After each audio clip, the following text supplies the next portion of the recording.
Tom Curran's Patriots Talk podcast is presented by FanDuel Sportsbook.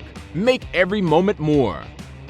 Hey, what's up, everybody? Welcome into Tom Curran's Patriots Talk podcast featuring Phil Perry. We got a lot to get to today, including Jack Jones' weird departure from practice, Wednesday's dialed-in offense, and how it looked on Thursday, the popping of Pop Douglas and Kayshon Boutte that is ongoing. I have a developing opinion on Juju Smith-Schuster. And can we put a spear through the heart of the quarterback competition once and for all? Also, the Bill O'Brien effect is in the spotlight. And how's that kicker competition going, Phil Perry? How you going, Phil Perry? I'm doing great. Having a lot of fun. It's busy. It's a busy time of year, isn't it? It's a little busy, but that's okay. Yeah, we got irons in the fire everywhere. First things first, Jack Jones, Patriots second-year cornerback, embattled cornerback, left practice probably around the midway point today after a play involving Kendrick Bourne. Couldn't really tell if it was complete, incomplete, if there was anything untoward that happened. But soon after that play ended, Jack Jones, again, walking off the field. He was counseled first by Shaun Wade. Then Jabril Peppers walked with him. He exited the practice field, and about 20 minutes later, he returned. Director of Player Personnel, Matt Groh, spoke with him, as did Peppers again. But Jack Jones was never reinserted back into practice, and he hung out on the sidelines, kind of behind the defense, and never really got himself involved again. Phil, it certainly raises at least a question mark, maybe another red flag for a player who's promising but has issues surrounding him. Yeah, and he has for so long that when something that's as odd as this happens, Tom, we've got to note it and we've got to wonder what comes next for this guy, because this is not a one-off. It might be in terms of walking off the practice field. I don't know if he's ever done that before. I don't think I've ever seen that before. Maybe you have, Tom. You've covered more training camps than I have. But it was pretty clear to me he was not kicked off unless I missed something, and we'll try to throw that question at some people that would know here in the building. But it looked like he, of his own volition, decided, nope, I've had enough. I need to get away. I think that's what it looked like happened to me. Yep. Emotionally overheated and had to remove himself from the situation. Shaun Wade was actually, had the binoculars on, was following it pretty closely. He was kind of laughing as he kind of grabbed the back of Jack Jones's shoulder pads to kind of keep him on the sideline. He's kind of smiling, and then Jones shrugged him off and kept going. And Wade was like, he was still smiling as Jones was walking away. Like, is this guy really doing this? Like, you're not actually going to walk off the, Next thing you know, he's off the field. Peppers has his arm around, as you said, walking off. And then when he came back, very animated conversation, I would say, between Jones and Jalen Mills. And Jalen Mills, I think, has taken upon himself, with them McCourty gone, to try to be one of these more vocal leaders on the defense and in the secondary in particular. And I don't know what they were saying, Tom, but there was a lot of gesturing. Like, it was almost like he was pleading with Jack Jones to just play football and help himself in that way. It wouldn't surprise me if that was sort of the tenor of that conversation. His teammates are very empathetic toward him. I remember talking to Devin McCourty less than a month ago. He said, look, he's a good kid. I like him. He just obviously has some things he has to sort through. And in an as idiotic as the arrest was and the circumstances surrounding it, you can still be empathetic to the fact that a young man, and he is a young guy, has an awful lot going on, yes, of his own doing, and may feel the stresses, insecurities, and pressures of a very lucrative career hanging in the balance right now. You never know. Maybe he got a call from an attorney or representative who gave him some bad news prior to practice. He was a little bit later. He was the last player on the field coming out to practice. So, you can speculate and be empathetic as to the situation that he might be going through, again, of his own doing, regardless if he knew the unregistered and loaded guns were in his bags or not. I don't think that was his intention. But the bottom line is, if you are in that situation already, the Patriots have a 17-game season, 3 preseason games, and 2 different joint practice dates ahead of them. They need all their employees to be in a position to help them to negotiate and navigate that schedule. And as talented as Jack Jones is, if his off-field dust-ups and on-field emotional reactions are causing a distraction, then there comes a fish or cut bait situation for the team. I'm not saying he's on the ropes here. I think, to me, I look at this situation and say, Phil, if I'm Bill Belichick, I'm in for a dime, in for a dollar. The kid's going through some stuff. He left practice. We tell him we don't do that anymore. Figure it out. Either a pat on the back or a kick in the ass, do that. But I couldn't imagine the team's just going to put him on the suspended list for the second time in 10 months. Yeah, I don't know. I don't know what your breaking point would be if you're Bill Belichick with him.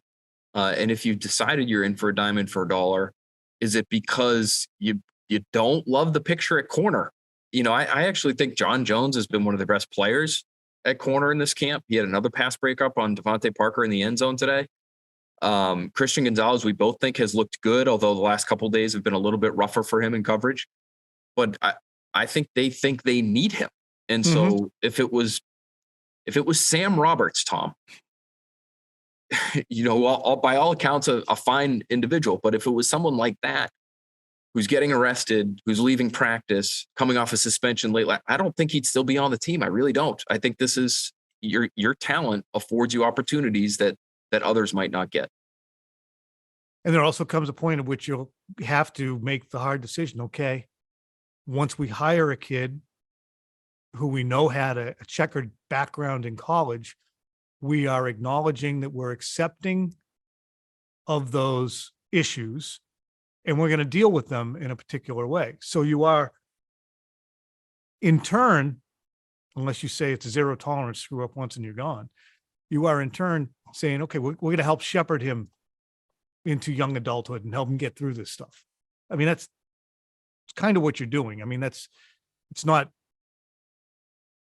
as cold-blooded, I think, as we imagine sometimes. I think the teams do try, especially when the player is talented, to mitigate any emotional circumstances or off-field issues or whatever to try and help the player get through as a guy. But it's interesting, isn't it? Like, you know, we've talked a lot about culture, and I think it kind of started with, well, it certainly was the case last year. We were talking about buy-in, but culture seems to have been a topic since the DeAndre Hopkins thing first bubbled up.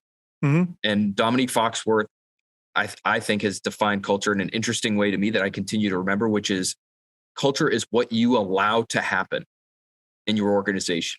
It's essentially those standards, and some of them you have to be willing to stick by no matter what. But it does feel like the Patriots culture is maybe shifting in an interesting way with guys not practicing. The entire Jack Jones situation.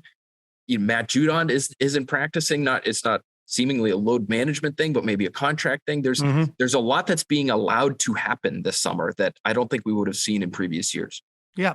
And then on the flip side of that, and I'm not being contrary because you're right, but I can still summon times with whether it be Terry Glenn and Bill Belichick laboring to try and bring him back aboard, whether it be Vince Wilfork pissed off, or Richard Seymour pissed off, or Rodney Harrison pissed off, or Logan Mankins.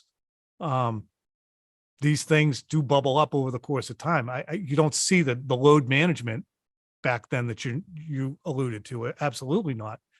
And things felt a little bit more contentious and embattled during those than it seems right now. It's as if, look, I understand you're not getting paid what you think you might be allowed to, but let's just go along to get along here. But all that said, I don't want the Jack Jones 20-minute dust up to overshadow what's been two really interesting days of football for us down here. The two best days of practice, and certainly the two best days for the offense since the 2021 season. We talked after the practice to Mac Jones about the improvements being made. I like to talk about the older guys a lot because they've seen a lot of football, so they know how an installation is supposed to look. You put the play in, you watch it on film, maybe it's another team or something in the past or something from college, and you got to go out there and execute it. So I think that's just football 101. It's learning in the classroom and then trying to apply it on the field. And every day the goal is to just be a little bit better and not make the same mistake twice. Phil, what Mac Jones just alluded to, install it, watch it, fix the things you did wrong, come back out. That is teaching 101 in any particular discipline. And they're doing that now in a productive way. And they're seeing the fruits of their efforts really this week. Yeah. And it sort of echoed what Juju Smith-Schuster told us yesterday, which is, we start out like any other, we're installing. This was kind of a review week is how Smith-Schuster put it. And so we feel like we've got some mastery of those topics. That's an amazing thing that you just did with your glasses right there. I really like that a lot. But it does look like, okay, they're sort of past the point of feeling their way through some of these plays. They're actually executing them at a pretty high rate of speed, sometimes in a hurry up situation. Sometimes they're executing things that they came to the line, maybe not knowing they were going to execute at all, but because they see something, or Mac Jones specifically sees something, he can make a change at the line. We've seen this happen a number of times. And I think this is worth noting because they basically told him not to do this around this time last summer, and he's changing the play. He's alerting. He's told them not to audible. Told them not to audible. They just wanted to see how the plays that were called were run so that they could go back and look at them on tape because they were in the middle of installing a new offense. Well, now I think there's enough familiarity with everything between Bill O'Brien and Mac Jones and their shared history, so to speak. Mac Jones with Josh McDaniels running a lot of the stuff that Bill O'Brien would have been very familiar with. They don't have to do that. And so they've got all the tools they need at the line of scrimmage. And that if they want to have a competitive period of practice, they can actually be competitive. It's a fair fight now, Tom. It's been a long time since it's felt that way, offense and defense here in Foxborough. And give you two plays on different days that would illustrate it. First, in the red zone on Wednesday, there was an audible, there was some motion, there was some defensive reaction.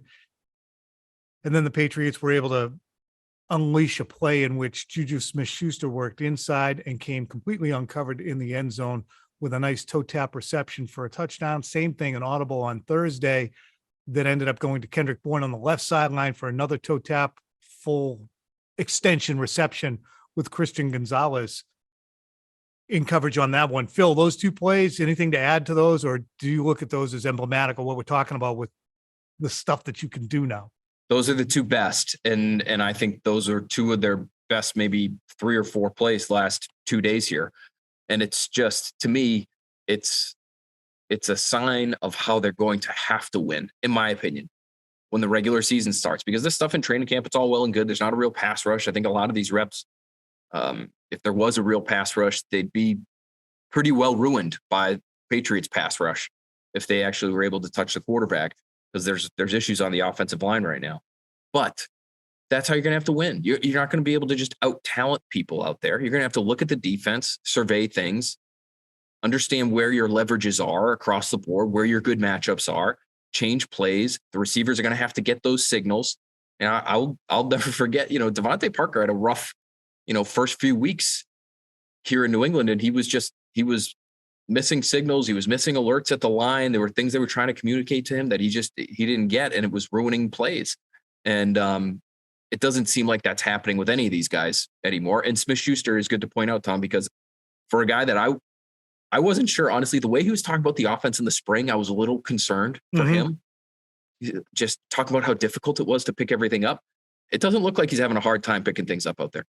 Definitely doesn't. We'll get to Juju in a second, but I think what we're also seeing, because of Mac being able to be a third-year quarterback, as opposed to a guy who's looking at a season in which he's probably smarter than his coaches in terms of offensive acumen, he's allowed to have the leadership ability, the introspection of how to be a better leader, and the commitment to have a good time while being on the field.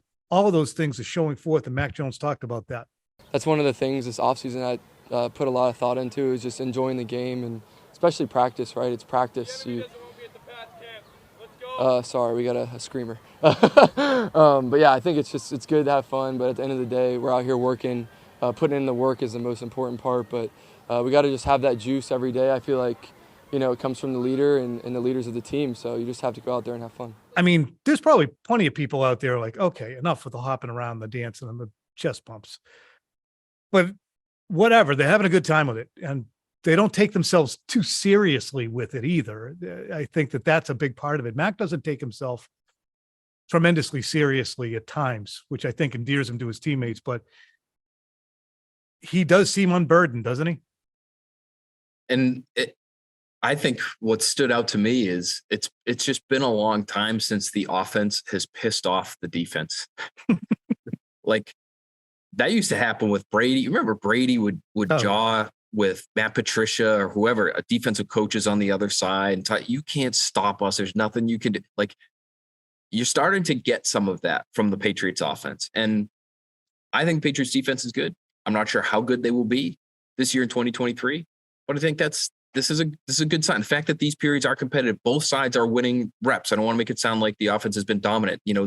Adrian Phillips picked off Bailey Zappi. Kyle Duggar picked off Mac Jones in today's practice alone. So the defense is winning too, but there is a good, healthy back and forth there, which I think is a good sign for this offense that we know has so much room for improvement over what we saw a year ago. Yeah. And it's clear too, to me, that Mac Jones is the point of the spear for this offense.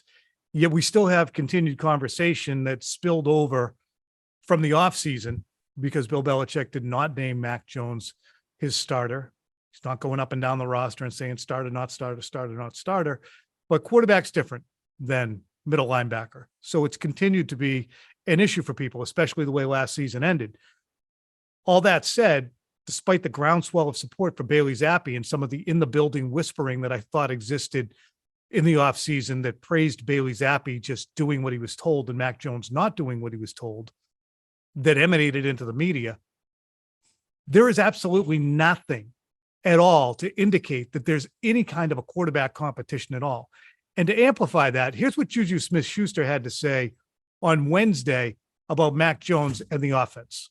I mean, that dude, man, he's a spark. He's a spark of our offense. It starts with him, and we kind of just all feed off of it. And then once that's going, the O-line to the running backs to receivers to tight ends, like we're all just pouring in. And when he's having fun, we're having fun. The confidence levels is, through the roof. So we have Mac Jones access on Thursday, and there was a question posed to him yet again by a media member as to whether it was a distraction to be in competition with Bailey Zappi. And Mac gave a non-committal answer. And Bill Belichick was asked earlier this week by the Boston Globe about a quarterback competition and naming a starter. And we continue to throw gas on a fire that should have been long since doused if you're just watching the practices. There's zero evidence of a competition. From Juju's comments to Max sitting down for dinner with Zeke Elliott in the Seaport, no Bailey Zappi on hand for that, to the proclamations by the owner, to the performance on the field.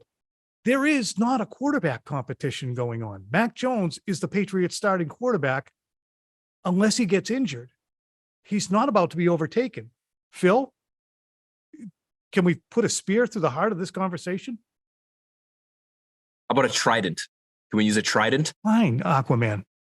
Yes. No, I agree with you wholeheartedly. And I think people, if they were to be here, Tom, they would agree with you too. If you're here at these practices consistently and you're watching closely, you would see what you and I have seen. It's really not hard to decipher.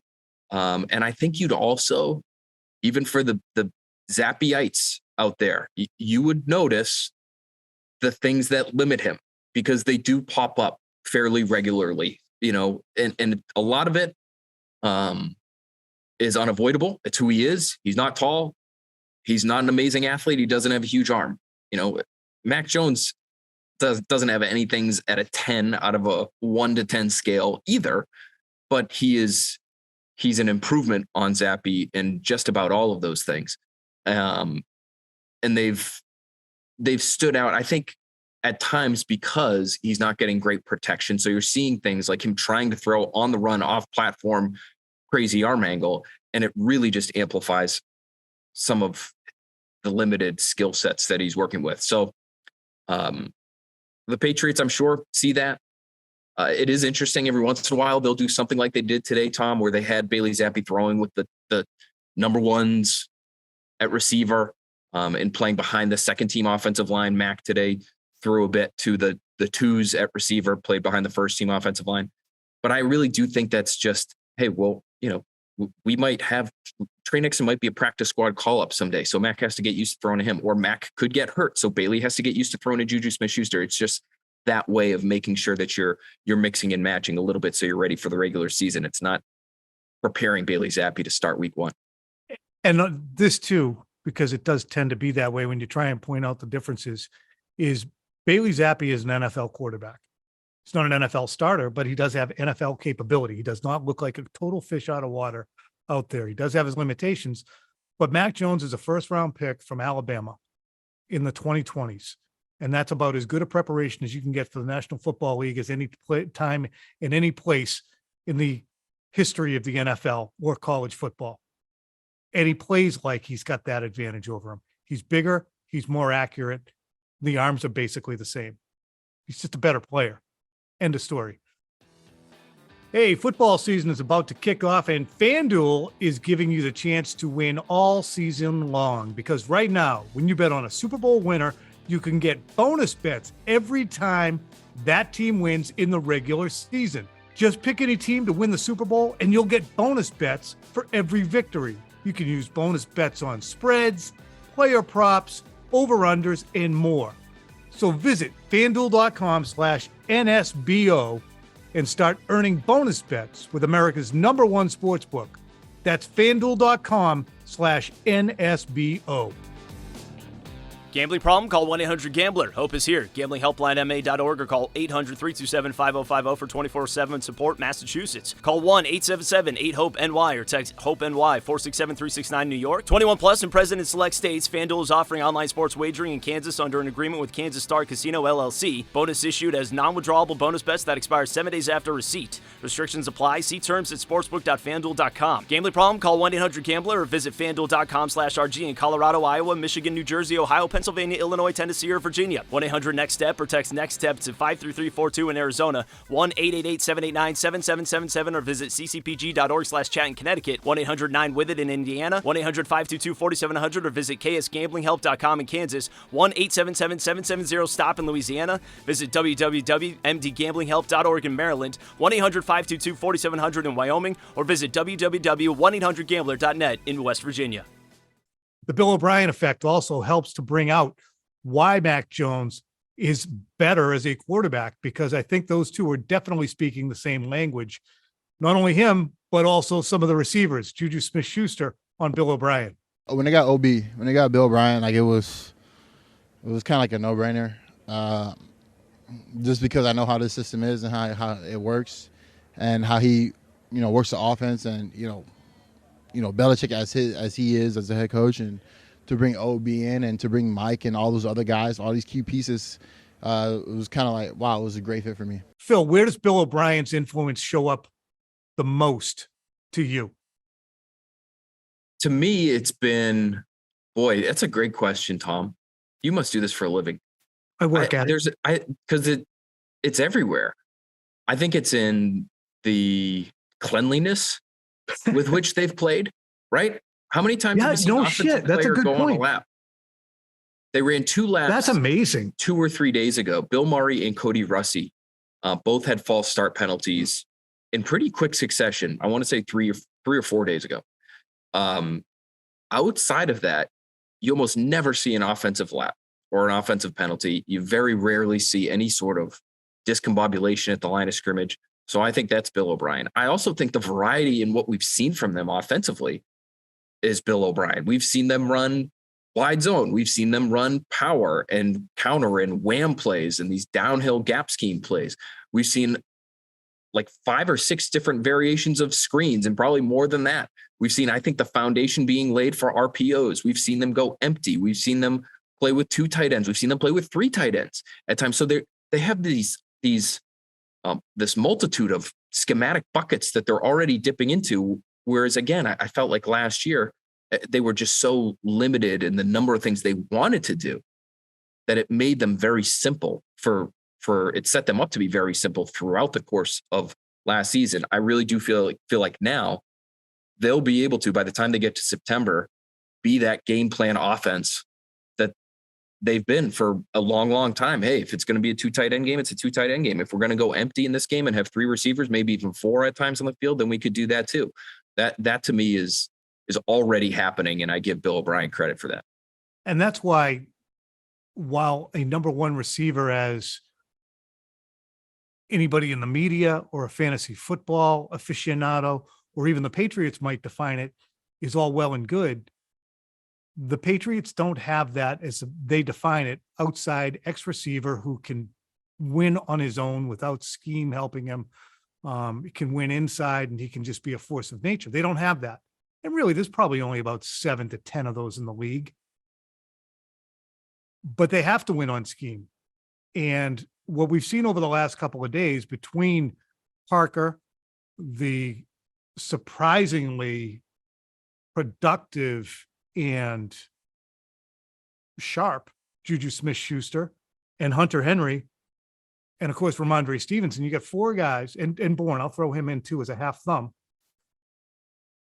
to round out the hand. Guys, so you can say, all right, screw it. Let's bang it to Kendrick Bourne 10 times today. This is going to be a Ramondre out of the backfield. This is going to be Demario Douglas. Let's see if we can get him, 8 targets. You don't have a number one. Don't go out there and pretend you do and throw it to Devontae Parker 14 times. Just go with what you got. And don't be the team that says, well, we want to be a play action down the field passing game. So to set that up, we have to run outside zone. And even if we're banging our heads against the wall, we just got to do it so that can help us set things up for later. That's what they were doing last year. And now it's pretty evident they're not going to have to do that. I should mention that. I didn't mention that with all these different schematic buckets. Play action is something we've seen basically every practice, some more than others. But they were one of the lowest percentage play action teams in football with Mac Jones last year, even though he was one of the most efficient play action passers in football when they did actually try it. You're going to see a lot more play action this year, I think, and it's going to help them be a lot better. Let's talk about the receiver room for a quick second, because not only has Demario Douglas been the star of camp and certain to be the preseason star as well, Kayshon Boutte's had 2 consecutive really productive days. He's got ridiculously good body control. He seems like he's not a fish out of water and understands where he's supposed to be. Meanwhile, Tyquan Thornton continues to be unavailable, and when he was available, he was unproductive. So the train is kind of, I'm not going to say leaving the station, but Tyquan Thornton is becoming old news, rendered that way by 2 younger players who are playing well. I'm going to throw in Trey Nixon here too, because suddenly last year's minicamp darling, who's been AWOL in many ways since, has had 2 good practices in a row. What do you think of the young receiver group right now? I don't know what that was that I just pulled out of my mouth. Excuse me for those YouTube viewers. I like it. I like Douglas a lot. He's impressed me just about every day. And there's almost always something new that he does. It's a new drill or it's a new skill, whether, a few days ago it was blocking with the pads on and him moving people, getting underneath people and actually getting a defensive back off his feet and pushing him around the screen. Today they did a one-on-one live tackling drill, Tom, which is like goal line, something we didn't see at all last summer, but we're seeing it now. So they are, even though they're load managing some guys, they are ratcheting up the physical intensity for the guys that are actually out on the field and practicing. Tom, they couldn't touch Demario Douglas in these one-on-one tackling drills. And it wasn't like there was a ton of space. They're basically simulating a throw into the flat or a swing pass. And it's just one-on-one running back or receiver with a defensive back. And he was making unbelievable cuts and moves to just have these guys grasping into air. So I'm all in on Douglas. Boutte has really impressed me too because of the body control. As you said, I'm not sure how fast he is. Mm-hmm. I don't know how high he jumps, but his hands are really good and he knows where the sideline is. He's got a Chris Carter feel to his game. He's got great balance. Yeah. So he's really impressed me these last 2 days. And I don't know what to think about Thornton. Do you think Thornton is there any chance this is a load management thing? This is like what's creeping into my head now. What are they doing with Trent Brown? What are they doing with Tyquan Thornton? Tyquan Thornton did deal with some soft tissue stuff in the spring and missed time. I did see him, Tom, while we were talking to players after practice. He was actually on the field in his pads working with Juju Smith-Schuster and all 3 quarterbacks, like running some routes. It didn't look like it was full speed, but he was catching passes and running. So he's not so banged up that he can't be out there, but he's missed 2 practices in a row now. And he's got all these young guys sort of nipping at his heels for his job. And I wonder how he's trending in their eyes. Yeah. I mean, are we at a point in Bill Belichick's coaching career where we start to say practice doesn't matter? I mean, have we gone that far? It's wild to see Trent Brown voluntarily held out and Matthew Judon seemingly at some points being held out by the training staff while also perhaps holding out a tiny bit for more money, and Ramondre Stevenson having his load managed. All of it's very interesting to watch. We'll probably get a better idea the following week when we're out in Green Bay watching those practices, and then again against Tennessee. Finally, going to give you a run up on Chad Ryland, who was reportedly by my guy Ryan Hines from Pat's Pulpit, my new favorite. He went 9 for 9 today on field goals. Give me your last word on Chad Ryland, and I am jumping off and letting you land this plane because I have a call coming in for big leg. That's all I got to say about Chad Ryland. Big leg, bigger leg than Nick. We're out. We got an in-stadium practice on Friday. Patriots are back at it again here before the Texans game on Sunday, Monday, and Tuesday. Love you. See you. Like I said, we're busy.